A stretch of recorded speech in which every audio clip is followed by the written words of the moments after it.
ગુજરાતના શ્રદ્ધાળુઓને પ્રયાગરાજ મહાકુંભમાં આસ્થાની પવિત્ર ડૂબકી માટે મુખ્યમંત્રી શ્રી ભૂપેન્દ્ર પટેલનો સકારાત્મક નિર્ણય। ગુજરાતથી દરરોજ એસી વોલ્વો બસ પ્રયાગરાજ ઉપડશે। મંત્રી શ્રી હર્ષ સંઘવી। 3 રાત્રિ 4 દિવસનો પ્રતિ વ્યક્તિ પેકેજ માત્ર 8,100। મુખ્યમંત્રી શ્રી ભૂપેન્દ્ર પટેલ ગાંધીનગર સર્કિટ હાઉસ ખાતેથી તા મીટર જાન્યુઆરીએ વહેલી સવારે યાત્રાનો પ્રારંભ કરાવશે।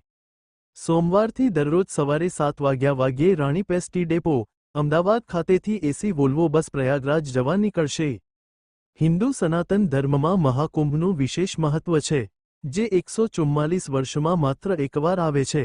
આ અવસર પર શ્રદ્ધાળુઓ માટે મહાકુંભની યાત્રા સરળ બનાવવા રાજ્ય સરકારે દરરોજ ગુજરાતથી પ્રયાગરાજ એસી વોલ્વો બસનું સંચાલન કરવા અનોખી પહેલ કરી છે, જે ગુજરાતવાસીઓ માટે રાજ્ય સરકારની શ્રદ્ધા અને સમર્પણ દર્શાવે છે। પ્રયાગરાજ ખાતે જઈને ગુજરાતના શ્રદ્ધાળુઓ મહાકુંભમાં આસ્થાની ડૂબકી લગાવી શકે તે માટે રાજ્યના મુખ્યમંત્રી શ્રી ભૂપેન્દ્ર પટેલના નેતૃત્વમાં પ્રવાસન મંત્રી શ્રી મુળુભાઈ બેરા અને વાહનવ્યવહાર મંત્રી શ્રી હર્ષ સંઘવીએ સંયુક્ત રીતે એક સકારાત્મક નિર્ણય લીધો છે, જે અંતર્ગત રાજ્ય સરકાર દ્વારા ગુજરાતથી દરરોજ એસી વોલ્વો બસ પ્રયાગરાજ ઉપાડવાનો નિર્ણય લઈ શ્રદ્ધાળુને રાત્રિ રોકાણ અને બસ મુસાફરી સાથેનું ઇકોનોમી પેકેજ તૈયાર કરવામાં આવ્યું છે।